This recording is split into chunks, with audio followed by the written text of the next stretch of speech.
अस्सलाम वालेकुम दोस्तों, welcome back to Knowledge Studio. और आज मैं नॉलेज स्टूडियो में मौजूद हूँ और मेरे साथ वो लोग मौजूद हैं जो आपके साथ हमेशा नॉलेज शेयर करते होते हैं, क्योंकि नॉलेज स्टूडियो एक बड़ा ही अच्छा एक प्लेटफॉर्म है जहाँ से आप अपने आप को लर्न कर सकते हैं चीज़ों को जो आपको नहीं पता। तो आज मेरे साथ जो बंदा है ये इसकी आप अक्सर आवाज़ सुनते होते थे, इसके आप अक्सर कारनामे सुनते हैं कि ये माशाल्लाह से बड़ा अच्छा नॉलेज रखता है। तो आज मैं इसका एक इंटरव्यू लेने के लिए यहाँ पे आया हूँ और देखता हूँ कि इससे कुछ क्वेश्चंस हैं मेरे जहन में, तो मैं चाहता था कि मैं इससे शेयर करूँ और अपनी ऑडियंस से भी शेयर करूँ, क्योंकि आप भी उससे जान के, हो सकता है आपको ना पता हो, तो आप सुनेंगे तो आपको बहुत फ़ायदा होगा। तो ज़रूर सुनिएगा, ये वीडियो एंड तक देखिएगा, आपको बहुत अच्छा नॉलेज मिलने वाला है। जो मैं क्वेश्चन देख रहा हूँ आपको बिल्कुल भी नहीं पता होंगे और आप इस वीडियो का अंदर देखिएगा, बहुत आप इंजॉय करेंगे और बहुत अच्छा एक लर्निंग आपको मिलेगी यहाँ से। अच्छा, इसमें आप ये भी बता दें कि आप क्वेश्चन से हैं हदीस की रोशनी में और साइंस की रोशनी में लेंगे। बिल्कुल, मैं आपको बिल्कुल आज साइंस की रोशनी में पूछूंगा, आप टेंशन ना लें आज। और हदीस की रोशनी में पूछूंगा और बिल्कुल ऑथेंटिक चीज़ें पूछूंगा और जो कुरान हदीसों की नज़र में हम लोग जान सकते हैं वो हम पूछेंगे इनसे। जो नॉलेज है हम उसको शेयर करेंगे और चलो शुरू करते हैं। फिर उम्मीद है कि आप खैरियत से होंगे, आपकी तबीयत ठीक होगी। सर ठीक है। ठीक है, अच्छा नहीं, गुड है। चले, पहला क्वेश्चन है कि आपको पता तलीम जो है ना वो बहुत ज़रूरी है। जी, ऐसे तलीम हर इंसान के लिए बहुत ज़रूरी है और ऐसे नहीं कहा गया कि तलीम जो है ना वो वहाँ की गोद से आगे तब तक मरता नहीं इंसान, कब्र तक इंसान की ज़रूरी है। अच्छा, मैं इसका तो सवाल क्यों इतनी ज़रूरी है, क्यों इतनी इंपॉर्टेंट तलीम, अल्लाह ताला ने क्यों फरमाया कि तलीम जो है वो इतनी ज़रूरी है? क्या कहेंगे इसके बारे में? अच्छा, इस तरह से है कि सबसे पहले मैं इसका जवाब दूंगा अल्लाह ताला हमें क्या फरमाता है तलीम के बारे में। बिल्कुल ठीक है, और उसमें जो सी हमें कुछ दुआएं अल्लाह ताला की तरफ से बताई गई हैं नबी के वसल्लम को कि आप ये दुआएं मांगे। उसमें जो सबसे पहली दुआ नबी के वसल्लम को बताई गई ना इल्म के लिहाज से, ठीक है। जैसे पहला कि आपको पहली वही भी नाज़िल हुई थी इकरा बिस्मी रब्बी का, पढ़ अल्लाह अपने रब के नाम से, ठीक है, जिसने इंसान को एक बेकदर मिट्टी से पैदा किया, ठीक है। पहले नंबर पर नबी अल्लाह ताला की बात होगी, उसमें हाँ अल्लाह ताला ने हमें दुआ क्या सिखाई है कि रब्बी ज़िदनी इल्मा, कि ए नबी आप भी और इन सबको भी फरमा दो कि ये सब जो है ना सबसे पहले अपने लिए दुआ किया करें कि रब्बी ज़िदनी इल्मा, ए अल्लाह मेरे इल्म में इजाफा कर सबसे पहले। इसलिए इल्म हासिल करना ज़रूरी है, हर इंसान मर्द औरत में फ़र्ज है, बिल्कुल सबके लिए। उसके बाद दूसरी मैं हदीस से आपको रेफरेंस दे देता हूँ कि नबी किसी का फरमाना, और हम में से ज़्यादातर लोगों ने ये पढ़ा भी हुआ, क्योंकि जिन्होंने मतलब कि स्टडी किया, जिनको नॉलेज से थोड़ा शगफ है ना, शगफ है, उन्होंने इस चीज़ को पढ़ा भी हुआ कि उसमें नबी साहब फरमाना है कि इल्म हासिल करो, ख्वाह तुम्हें चीन ही क्यों ना जाना पड़े, क्योंकि चीन का मतलब नाम इसलिए लिया गया कि अरब से चीन जाना, समंदर आते हैं, सहरा आता है, जंगलात आते हैं, पहाड़ आते हैं, मुश्किलात आती हैं। हाँ, इतनी मुश्किलात भी अबूर करके आप चीन तक भी अगर आपको जाना पड़े तो आप वहाँ पे जाके इल्म हासिल करें, क्योंकि उस टाइम पे चीन जो था दूर भी, दुश्वार रास्ता भी था और इल्म में सबसे आगे भी था उस टाइम। मेरे ख्याल से कि मैंने दे दिया जवाब, बता दिया मुझे, काफ़ी अच्छा नॉलेज है ये लोगों के लिए भी। अच्छा, और फिर अगला क्वेश्चन बड़ा इंपॉर्टेंट है, तंदुरुस्ती हज़ार नेमत है, ये तो हर बंदा जानता है। तो सेहत के हवाले से अगर कहा जाए तो सेहत भी अल्लाह ताला की तरफ से एक नेमत है। आज के दौर में आपको पता है कि कोविड चल रहा है, तो इस हवाले से सेहत कितनी ज़रूरी है, सेहत कितने शुक्रगुजार होना चाहिए इंसान को सेहत के मतलब कि अल्लाह ताला की नेमतें हैं ये जो हम इंसानों के पास है, क्या इसके बारे में आप कह सकते हैं?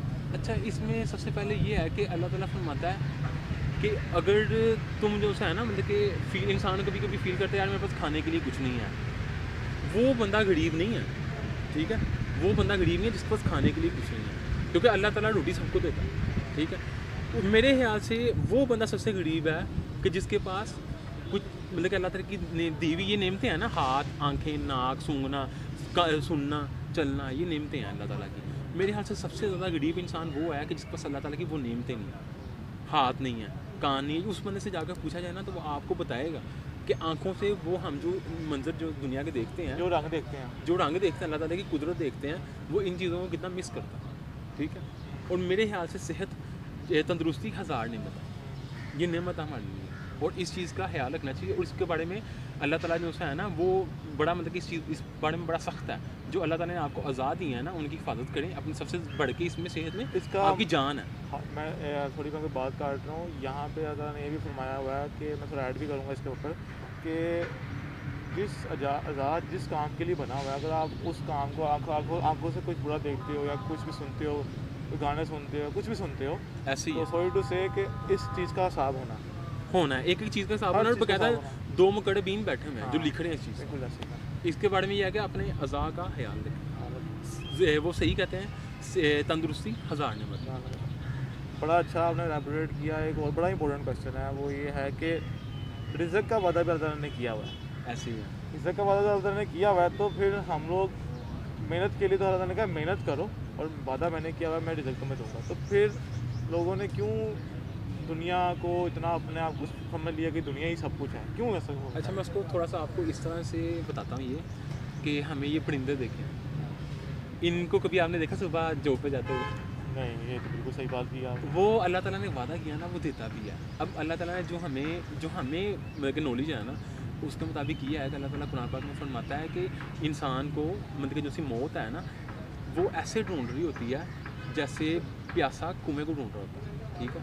तो मौत की तैयारी नहीं हम करते हैं, हम खाने के पीछे भागते थे। हालांकि अल्लाह ताला कहता है कि इस चीज़ का मेरा वादा है कि वो तुम्हें कभी भूखा नहीं सुलाएगा, ठीक है। और हम उसको छोड़ के तो हम रिस्क के पीछे भाग रहे होते हैं। और आप कभी इस चीज़ को आजमा के देख लें, मैंने इस चीज़ को आजमाया है और ये मेरा पर्सनल एक्सपीरियंस है कि अच्छा। अगर आप कुछ ना भी करें ना, तो आपको फिर भी रात को इतना खाना मिल जाता है कि आपकी रूह का ताल्लुक आपके जिस्म से रहे, ठीक है। और इस चीज़ को सीरियसली लेके सुभान अल्लाह, सुभान अल्लाह, क्या बात की आपने माशाल्लाह, बहुत ज़बरदस्त। और अगला क्वेश्चन करूँगा मैं आपसे। पानी भी एक नेमत है, हम लोग ज़ाया कर रहे हैं, हम लोग डैम बनाने के लिए बैठे हुए हैं, लेकिन क्या है यार, पानी अल्लाह ताला की नेमत है, हम ऐसे ही क्यों है। ज़ाया करते हैं उसको? इसके बारे में कुछ कहेंगे, क्योंकि इसका भी हिसाब होना है भाई।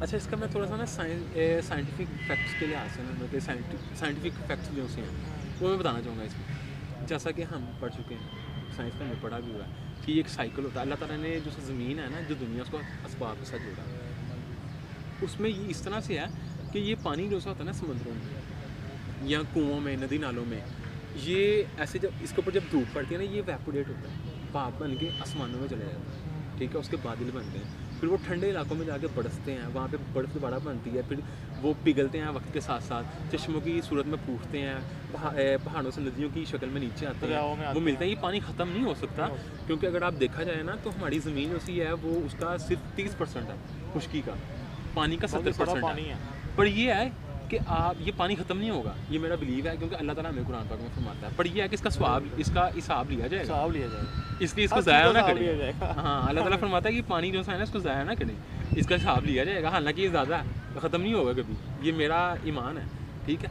पर ये है कि इसका हिसाब लिया जाएगा, इसको ज़ाया ना करें, मैं यही कहूँगा इसमें। बहुत ज़्यादा नेमतें अल्लाह ताला की मैंने डिस्कस की हैं, तलीम, आपकी सेहत, रिज़्क, उसके बाद पानी, हर चीज़ जो है ना वो आपका दुनिया में बड़ी उसकी नेमतें हैं। तो ऐसी ये है आसान कि नेमतें हैं। आप ये मुझे बताएं कि अल्लाह ने इंसान को अशरफ मखलूक़ात बनाया, जी, ठीक है, और इतनी उसको इतना नॉलेज दिया उसको कि वो आगे लोगों तक स्प्रेड कर सके।